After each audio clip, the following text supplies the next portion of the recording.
জন্য সিনিয়র সাংবাদিক এবং কলামিস্ট মাসুদ কামাল। মাসুদ কামাল, আপনাকে স্বাগত জানাচ্ছি আমাদের অনুষ্ঠানে।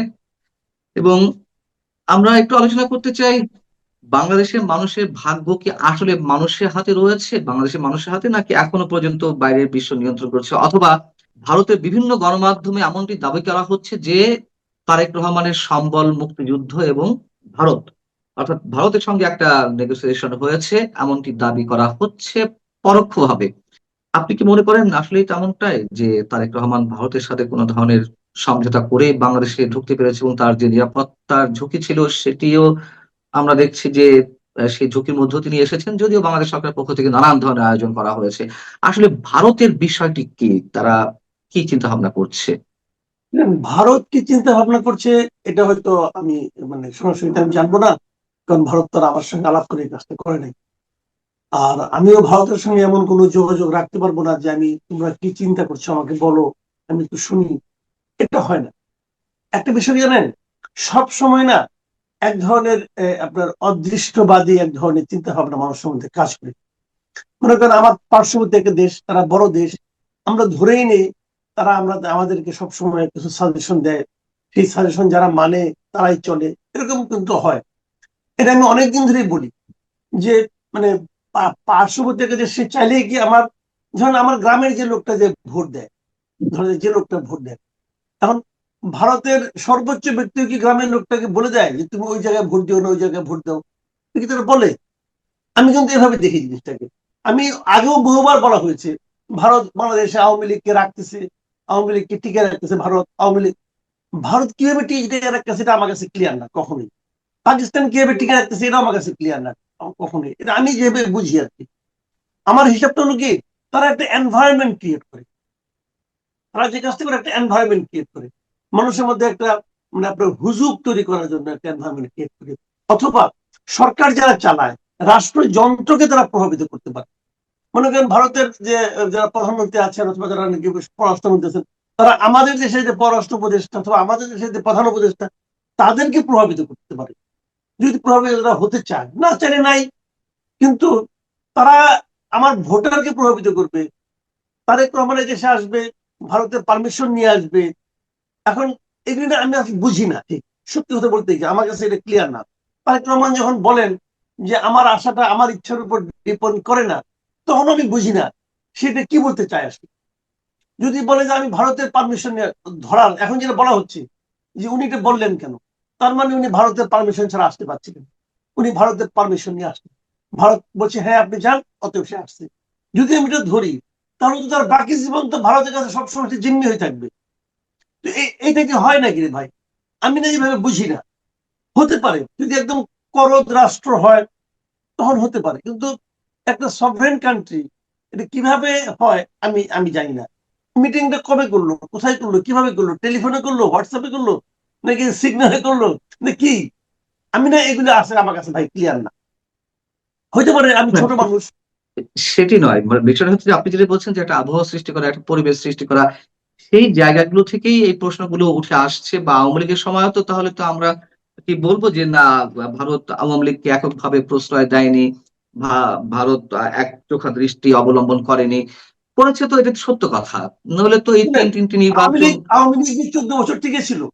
এটা আওয়ামী লীগ নিজের ক্যারিশমায় টিকে ছিল, এবং সেই ক্যারিশমাটাকে মানুষকে কথা বলতে দেবো না, মানুষকে ভোট দিতে দেবো না, কিছু করলে নিয়ে গুম করব, এই যে কাজগুলো, এগুলো অন্যায় ক্যারিশমা। এই ক্যারিশমা গুলো অন্যায়, কিন্তু তারা এইগুলো দিয়েই টিকে ছিল। তাই কিন্তু হতো, যদি ভারত তাকে টিকে রাখতে পারতো, তাহলে ভারত তাকে শেষ পর্যন্ত রক্ষা করতে পারলো না কেন? পারলো না কেন বলেন আপনি? ভারত না, যদি 14 বছর সবসময় আওয়ামী লীগকে টিকে রেখে থাকে, তাহলে শেষে যে আওয়ামী লীগকে ভারত টিকে রাখতে পারলো না কেন?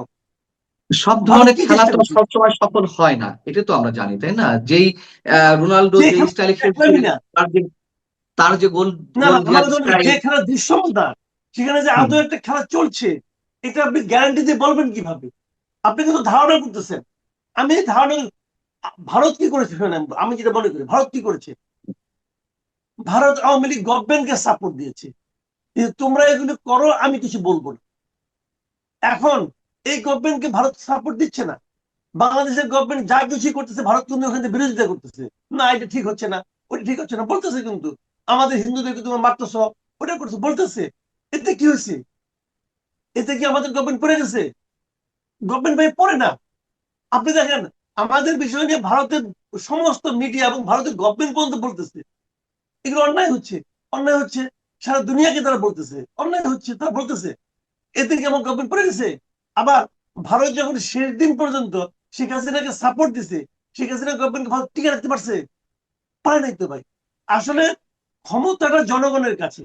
জনগণকে আপনি কিভাবে বুঝায় রাখছেন, জনগণ কিভাবে মানে কি অ্যাক্ট করতেছে তার উপর নির্ভর করে, এটা আমি এখনো মনে করি। আপনি মনে করছেন অবশ্যই আপনার তো নিজস্ব একটা চিন্তা ভাবনা রয়েছে, কিন্তু আমি যদি প্রশ্নটা এইভাবে করি যে টিকে রাখার ক্ষেত্রে অর্থাৎ আন্তর্জাতিক বিশ্বে যাতে টিকে থাকতে পারে, যেমন ভারত যদি আওয়ামী লীগকে সাপোর্ট না করতো, আন্তর্জাতিক বিশ্ব থেকে যে সমর্থন গুলো আওয়ামী লীগ আদায় করেছিল টিকে থাকার জন্য, যখন প্রতিবেশী রাষ্ট্র হিসেবে ভারত তাকে সাপোর্ট করলো, অন্যান্য রাষ্ট্রগুলো তখন তাকে সাপোর্ট করা শুরু করলো। এই যে একটা সমর্থনের বিষয়টি পরবর্তীতে এসে বিভিন্ন চুক্তি, বিভিন্ন ধরনের বৈশ্বিক যে নানান ধরনের লেনদেন কিংবা আস্থায় নেওয়া, এগুলো তো ভারত তো দুতিয়ালি করেছে আওয়ামী লীগের পক্ষে, তাই না? নাহলে তো আওয়ামী লীগ টিকে থাকতে পারতো না।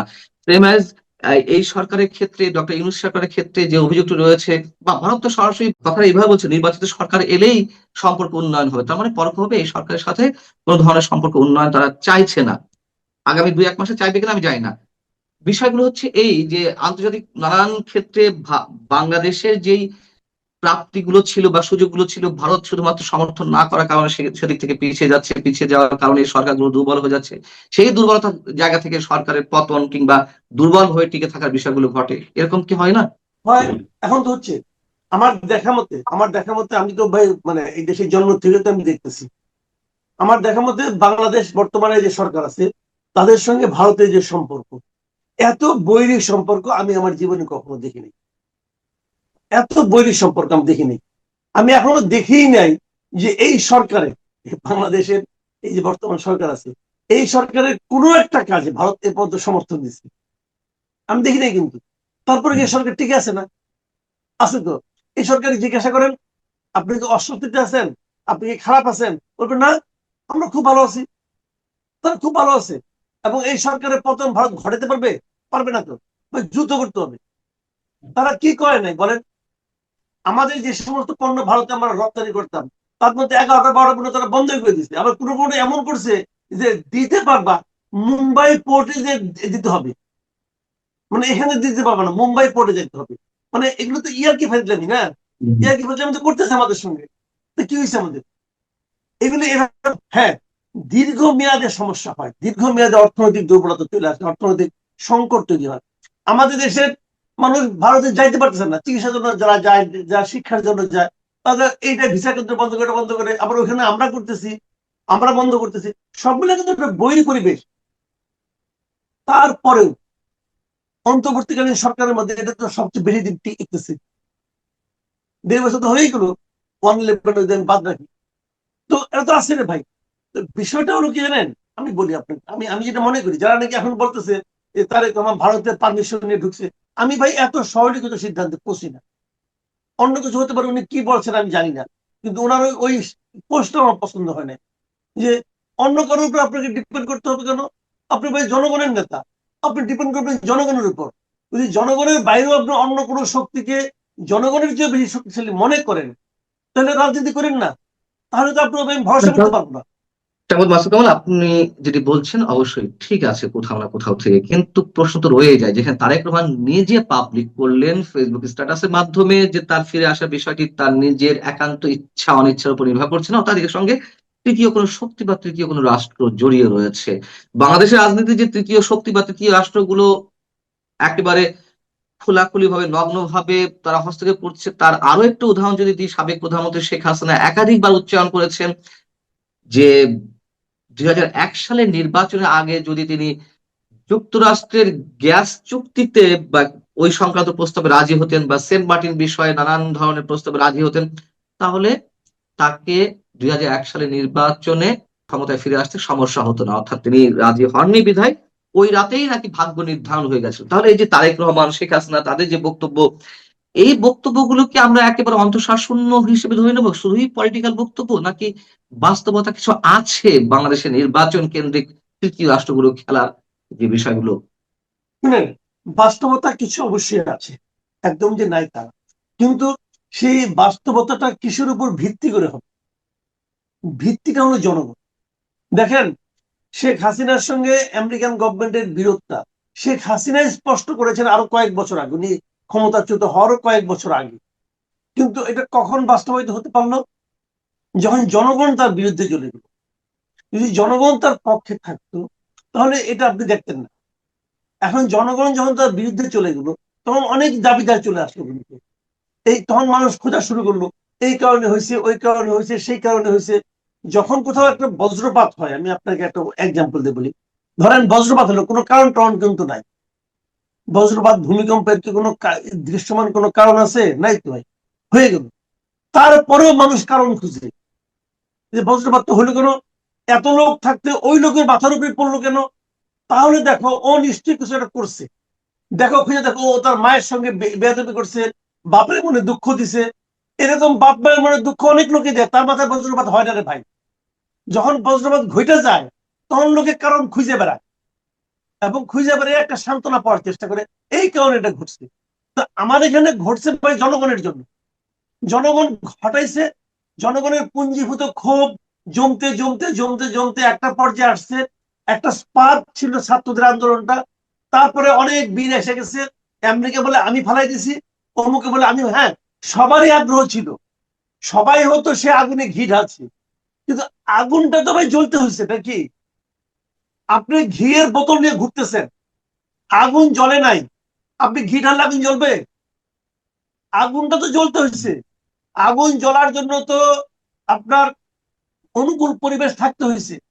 ভেজা কাঠের মধ্যে আপনি যতই ঘি ঢালে আগুন জ্বলবে? জ্বলবে না। কাঠ শুকায় গেছিল, মানুষ বিরক্ত হয়ে গেছিল, হুম, মানুষ হুম। ক্ষুব্ধ হয়ে গেছিল। আচ্ছা, যে মনে করেন আপনার ফ্যামিলি থেকে আপনি নামছেন, আপনার বাচ্চাকে নিয়ে বলতে আপনি নামছেন, শিশু বাচ্চাকে নিয়ে, আপনাকে আমেরিকা রিকোয়েস্ট করছিল, ভাই তুমি নামো? না, রিকোয়েস্ট নিশ্চয় না। করে নাই, আপনি নামছিলেন আপনার আপনার অন্তর্গত জ্বালার থেকে আপনি নামছিলেন। হিসাবটা এভাবে, যে বাস্তবতা থাকতে হয় কিছুটা, সেই বাস্তবতা সরকার তৈরি করে। সরকার, যে যাদের সরকার, তাদের সঙ্গে সরকারের ব্যবহার এতটাই নেতিবাচক হতে থাকে, এতটাই বিরক্তিকর হতে থাকে, এক পর্যায়ে মানুষ ক্ষিপ্ত হয়ে যায়। যখন ক্ষিপ্ত হয়ে যায়, তখন ওইখানে কিন্তু একটু ঘি ঢাললে আগুন ধরে যায়, একটু স্পার্ক করলে আগুন ধরে যায়। হয়তো এটুকু তারা করে, কিন্তু তারাই হাতে ধরে সরাই দেয়। এরকম ঘটনাও না, ঘটে, নিশ্চয়। ঘটনা তা না। হুম। এরকম ঘটনাও ঘটে, যেমন মিশরে ঘটছে। মিশরে তো একটা ইলেকট্রিক, আপনি পছন্দ করেন আর না করেন, মুসলিম ব্রাদারহুড যেটা ছিল, মুসলিম ব্রাদারহুড কিন্তু আমি পছন্দ করি না, কিন্তু ওরা তো ইলেকটেড গভর্নমেন্ট ছিল।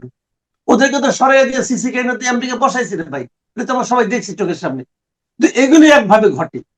কিন্তু যখন এই গণ আন্দোলন হয়, গণ আন্দোলনকে একদম আন্ডারমাইন করেন না রে ভাই। জনগণের শক্তি নিশ্চয় অনেক নিশ্চয় বিরাট না। শক্তি, হুম, হুম, অনেক অবশ্যই। বিরাট শক্তি জনগণের শক্তি।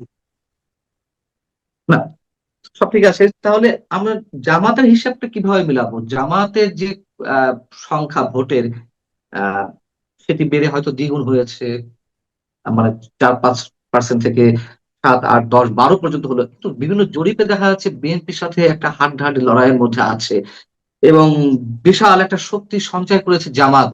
আমি আপনার সঙ্গে অবশ্যই একমত যে ভোট তো মানুষই দেবে, কিন্তু মানুষের চিন্তার জগতে আঘাত করা বা তাদের মানসিক জগতে প্রভাব বিস্তার করা, এই যে মেকানিজমের একটা বিষয়, একটা পরিবেশ তৈরি করা, আপনি যেই পরিবেশের কথা বলছেন, যে বহির্বিশ্ব একটা পরিবেশ হয়তো তৈরি করতে পারে, মানে সেই পরিবেশের মধ্যে দিয়ে কি জামাত এখন বিএনপির সাথে প্রতিদ্বন্দ্বিতা করতে পারে এমন একটা জায়গায় পৌঁছে গেছে, নাকি সেখানেও তাদের নিজস্ব শক্তি? আমার আমার না এটা মনে হয় না, মনে হয় না কেন জানেন, আমি বলি আপনাকে। জামাত বাংলাদেশের ভোটের হিসাবটা এখনো আগের মতই আছে, এখনো আগের মতই আছে। ওই যে 30-32, 30-32 দুই দলের জন্য, এই দলের 30-32, এই দলের 30-35, এরকম হতে পারে, এর বেশি কিছু না। আর সে তো বিএনপি জামাতের আওয়ামী লীগ, ভোট, হ্যাঁ, সে তো বিএনপি এবং আওয়ামী লীগের ক্ষেত্রে 30, 32, জি জি, 35। আমি বিএনপি আওয়ামী কথা বলছি। এর বাইরে আপনার জামাতের ভোট আছে মনে করেন 5-7%, এখন এই মুহূর্তে, অথবা 10% ধরলাম। এই 10% ভোট নিয়ে আপনি 30%-এর সঙ্গে ফাইট হয় না। কিন্তু এখন হচ্ছে কেন, আরেকটা 30%-এর একটা একটা আওয়ামী লীগের ভোটটা ওরা চুপ হয়ে আছে, এদেরকে আপনি দৌড়ের উপর রাখছেন। এই জন্য সরকার রাখতেছে, জামাতের গভর্নমেন্ট আছে, গভর্নমেন্টের সঙ্গে জামাতের একটা সম্পর্ক আছে, নানাভাবেই তারা রাখতেছেন। কিন্তু এই 30-32% যেটা আওয়ামী লীগের ভোটটা আছে, জামাত আশা করতেছে এই ভোটটা তাদের দিকে আসতে পারে। যদি আসে উল্টাপাল্টা হয়ে যেতে পারে, আর যদি না আসে হবে না, কিছুই হবে না। তাহলে আমরা ধরে নিতে পারি যে একটা স্বচ্ছ প্রক্রিয়া ভোট হচ্ছে, আপনি আশাবাদী? আমি এটা নিয়ে বুঝতে পারি, আমি কনফিউজ হয়ে, কারণে ইলেকশন কমিশনের ভাবধারা আমার কাছে পছন্দ না। দেখেন, ইলেকশন কমিশন যে সমস্ত কাজকর্ম করছেন, আমার এটা মানে আমার কাছে কেমন যেন লাগে। যেমন তারা একটা নতুন নিয়ম করছেন যে যারা নির্বাচন স্বতন্ত্র করবে তাদের বিরুদ্ধে যদি কোনো মানে অভিযোগ ওঠে যে তারা মানে আপনার মানে নিষিদ্ধ দলের সদস্য ছিলেন, অমুক ছিলেন, তমুক ছিলেন, তারা তারা ইলেকশন করতে পারবে না। এটা কোনো কথা হইলো ভাই? এটা কি ধরনের একটা নিয়ম তারা করছে, আমি তো কিছু বুঝি না। তো সে বললো আমি করি না।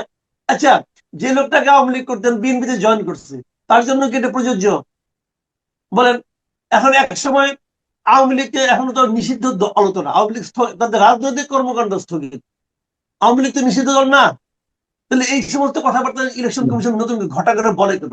বলে এই কারণে যাতে নাকি আওয়ামী লীগে কেউ দাঁড়াইলে পরে তার বিরুদ্ধে, অথবা যদি স্বতন্ত্র দাঁড়ায় তার বিরুদ্ধে একটা অভিযোগ দায়ের করা যায়, ওই অভিযোগ দায়েরের মাধ্যমে আওয়ামী লীগকে বাদ দিয়ে দিবে। তো এটা তো ভাই কোনো মানে এদের কাজটা আমার পছন্দ হচ্ছে না। আবার ধরেন ইলেকশন কমিশন তারা এখন সমস্ত প্রশাসনের দায়িত্ব তাদের হাতে, তাহলে তাদের তো সবকিছু ঠিকঠাক করে দিচ্ছে। গভর্নমেন্ট তো তাদেরকে ডিসি চেঞ্জ করে দিচ্ছে, এসপি চেঞ্জ করছে, থানার ওসি পর্যন্ত চেঞ্জ করছে, চেঞ্জ করে এখন বলে তুমি খেলো। তাহলে তো হলো না রে ভাই। তাহলে দায়টা কার উপরে যাবে? যখন ইলেকশনটা যদি খারাপ হয়, আমরা কি বলবো ইলেকশন কমিশনের দায়? ইলেকশন কমিশন আমার তো কিছু করার নাই, প্রশাসন তো আগে সব ঠিকঠাক করে দিছে। ইলেকশন কমিশনের উচিত হবে সমস্ত ডিসি এসপি ওসি সবগুলি আবার নতুন করে চেঞ্জ করা, রিসাফল করা, করার পর তারপর ইলেকশন করা। তখন আমরা ইলেকশন কমিশনকে দায় দিতে পারবো। এখন এ দিবে ওর দিকে, ও দিবে ওর দিকে। আর নির্বাচন কিভাবে হবে এটা আমি আগেও বলেছি, এখনো বলি, এই নির্বাচনে তারা আওয়ামী লীগকে থাকতে দিচ্ছে না।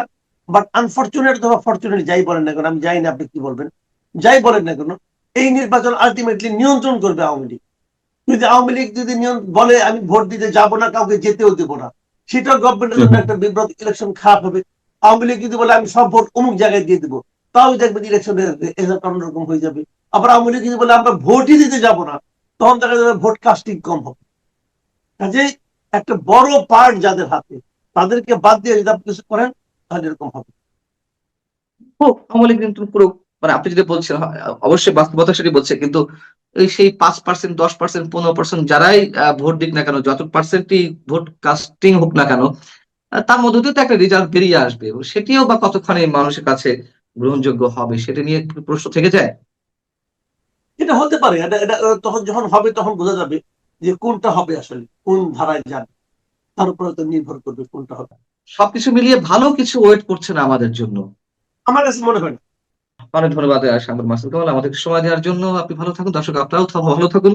শুধু ভালো থাকা নয়, অবশ্যই নিরাপদে থাকুন।